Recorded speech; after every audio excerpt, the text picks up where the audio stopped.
Sana naman, kung nadoble na ang sweldo ng ating mga PNP officials, nagsinungaling kayo eh. Pero dito, sinasabi nyo sa affidavit ninyo, 7:18 nyo nahuli yung tao. Sinasabi ng happy nyo, arrested na eh. Alas 4 pa lang ng hapon. Lahat kayo, pwede namin pakulong ngayon. Knowing that the CCTV will not lie, papaboran ko yung mga nagre-reklamo. I will see to it na yung mga taong yan ay madidismiss at mapapailan na criminal case. Mr. Tony Kilaw, yung bang sinasabi mong nag-identify ng mga taong nandito sa CCTV ay kilala mo? Pag makikita ko po ng personal, siguro po ma-identify ko. Colonel Legion, nag-text ka raw kay Administrador Salazar. Salazar ba? Na nasa inyo na yung tao. Sir, it's a subject for confirmation and verification, sir. Explain mo muna. Yes, sir. Oo. That time, sir, around 4:30, sir, meron na kaming sa PDEA, sir, PDEA sa coordination confirmation na coordination namin, sir. Na ang subject for operation is si Tony Kilaw. Si Louie Kilaw. Yes, so sinasabi mo yung sa affidavit ninyo, na sinasabi ninyo sa affidavit ninyo, subjected na siya nung alas 4 at kumuha kayo ng go signal sa PIDEA at binigyan naman kayo ng go signal. But according to sa sinasabi niya, 4:40 pa lamang ay he is arrested already. Ito, nakuha ko na yung Louie Franco Kilaw is arrested for violation of Republic Act 9165. Arrested na, Colonel. So kung arrested na, bakit ang sinasabi mo nga subjected pa lamang siya? Huwag po silang mag-explain kaagad kasi masama pong tignan yun dahil masyado ka ng defensive pag ganun eh. You answer the question first and then you wait for the person asking the question for you to explain. Kung answerable by yes or no lang. Kasi parang umiiwas ka na agad, happy eh. Kasi hahabulin din kita. Meron kayong exchanges. At kino-confirm mo rin na binanggit mo tong tinext ni Attorney Leonardo na he is arrested. Yes or no? Yun lang naman eh. Kasi makikita rin naman natin sa text nila eh. At si Attorney Salazar, I think he's around already. So, he will be confirming or denying it. So, ikaw rin may ipit dito, Colonel. So, be truthful. Again, I would like to remind nga kayo, be truthful lang. No? Maging honest po tayo sa ating mga sinasabi dito. Kasi, mabigat itong magiging problema mo, Colonel, kapag hindi mo sinabi sa amin ang katotohanan. Sabihin mo na sa amin kung talagang binanggit mo yun, na he is arrested already. Yun lang naman, Colonel Legion. Sinext mo ba kay Attorney Salazar? Sir, ang ibig ko yes or no lang, yes or no. May exchanges po kami ng text message, sir. At ito, sinabi mo to. Medyo may nagkamali po ako diyan, sir. Kasi doon sa paano ka nagkamali? Sabihin niyo yung totoo. Kanina nandun tayo sa opisina, sinabi ko sa inyo, 'di ba? Kasi congressman niyo ako doon dati 9 years ako diyan sa San Pedro Sabi ko, be truthful. Be honest. Kasi we will find out the veracity of your statements here. Lalabas at lalabas yan. That you have stated this true text sa iyong administrador at pinasa kay Attorney Leonardo. So, ang ibig sabihin, mali yung kinonduct nyong operation. Dahil nahuli nyo ng 1:36 PM pa lamang, pero according sa affidavit, 7:18 ay huli na sila. Ay 7:18 pa lamang sila nahuli. And that's the reason why etong mga pulis na to, sila yung team leader si Andy Garilla, lahat kayo pwede namin pakulong ngayon. Bakit? Nagsinungaling kayo Sinasabi ng happy nyo, arrested na Alas 4 pa lang ng hapon. Pero dito, sinasabi nyo sa affidavit ninyo, 7:18 nyo nahuli yung tao. And that's constitute a crime. Hindi lamang yun ang aabutin nyo dito. Merong allegation dito na nagnakaw kayo ng bicycle, nagnakaw kayo ng motor. Is this true? Andy Garilla, head ka ng team. Is this true na kinuha nyo yung bike? Yes or no? No, sir. Hindi nyo kinuha yung bike? Yes, sir. Yes, Your Honor. Paninindigan nyo pa rin yung sinasabi nyo sa affidavit nyo? Yes, Your Honor. Oh my goodness. Sige, pakita yung bike. Sino may-ari? Si Kent?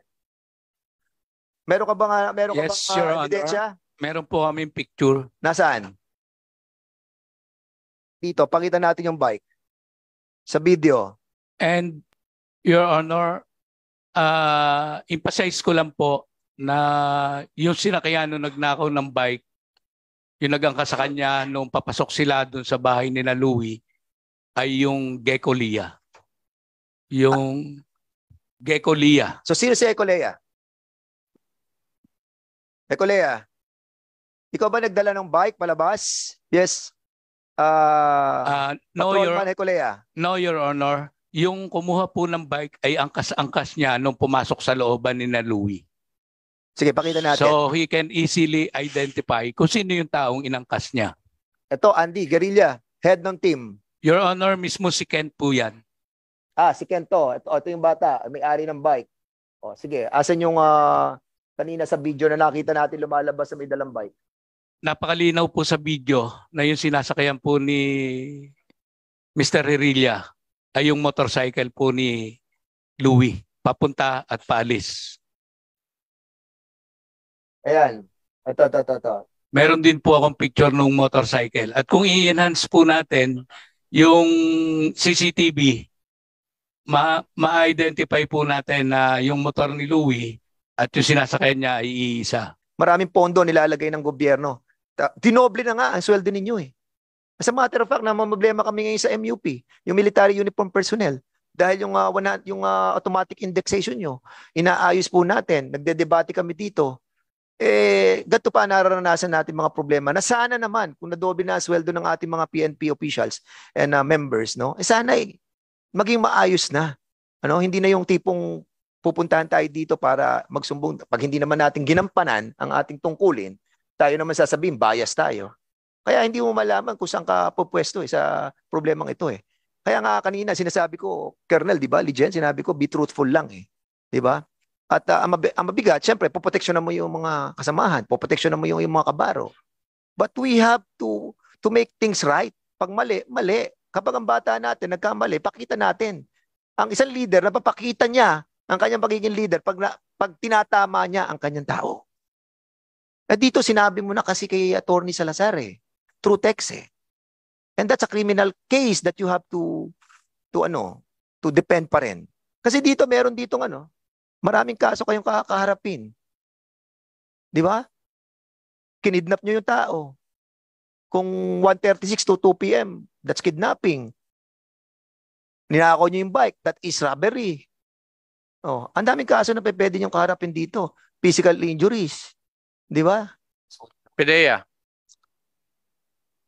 meron po kayong sistema na pinagsasubmit ninyo yung mga barangay officials ng listahan ng mga drug dependents at drug users and drug pushers sa kanilang barangays. Di po ba?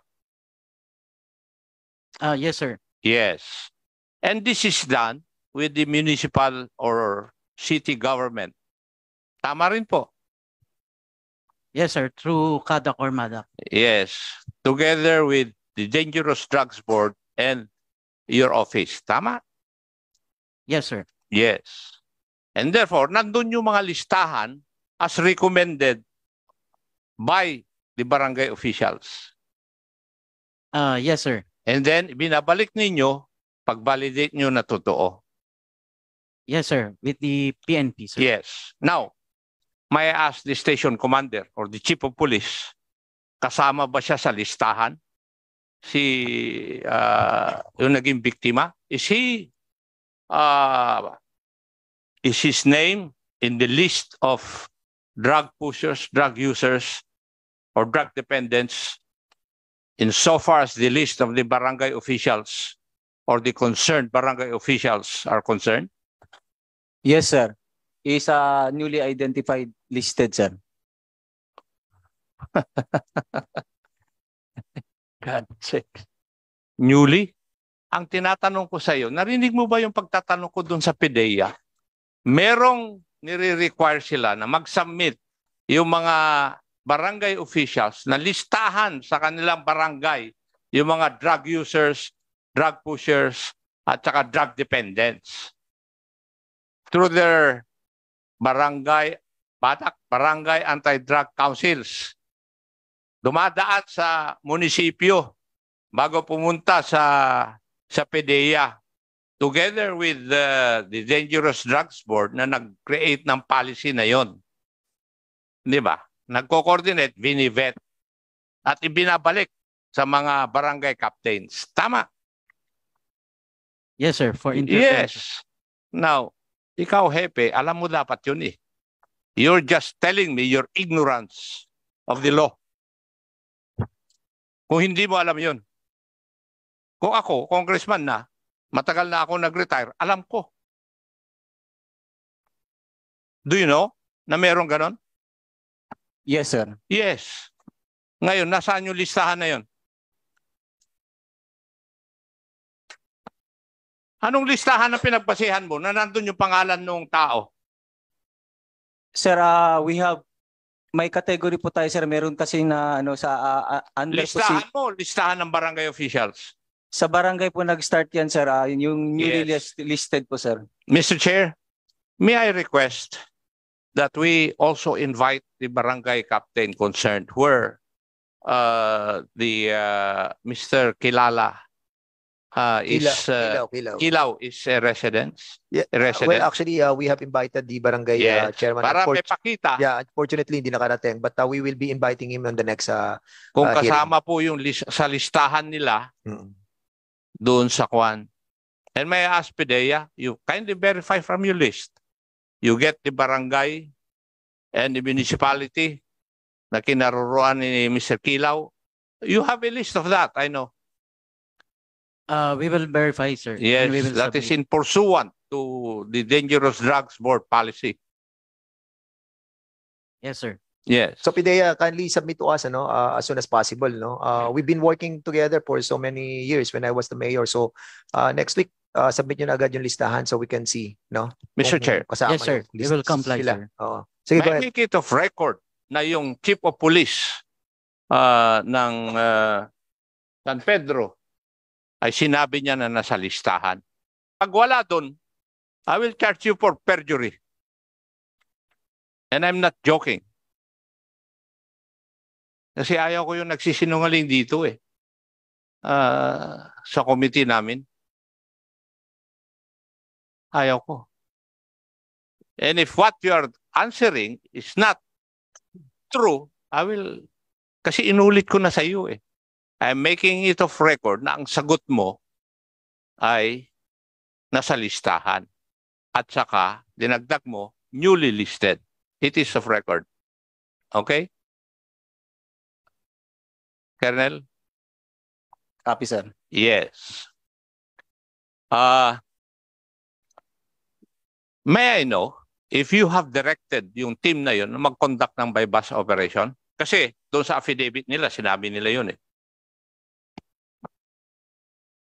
Yes, sir. Pursuant to our simultaneous anti-criminality and law enforcement operations, sir.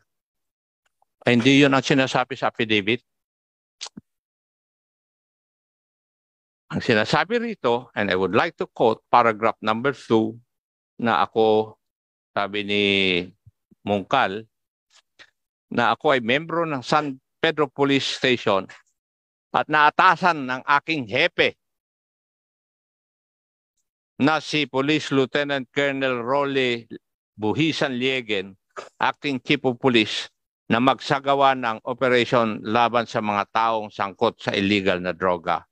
That is precisely the first question na tinanong ko sa inyo, na sangkot sa illegal na droga.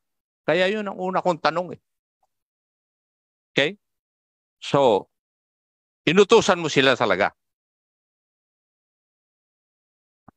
Copy po, sir. Yes, sir. And therefore, you are responsible kung ano man mali o tama na kanilang ginawa. Yes, sir. I'm laying the predicate para habulin kita sa command responsibility. Yes, sir. So, aminado ka na iniutos mo. And therefore, as their chief of police, you are responsible whatever wrong they would have committed. Yes, sir. Yes, thank you. Yun ang kwan.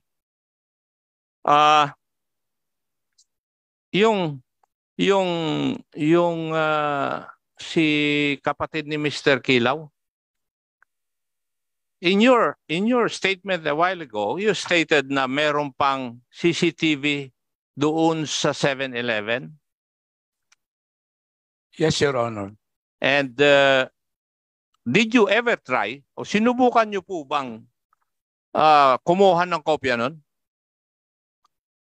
Yes, Your Honor. Kasi pag meron pang pangalawang CCTV at nandun din yung mga oras at yung mga nangyari doon,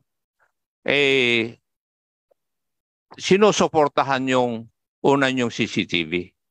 Now, ano po ang sagot sa inyo ng 7-Eleven?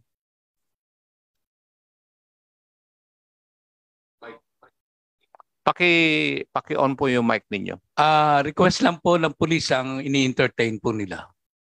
Alin po? Request ng pulis? Request lang po ng pulis ang ino-honor nila. So, base po dun sa sagot ninyo, nasa kanila pa yung kopya ng CCTV na yon?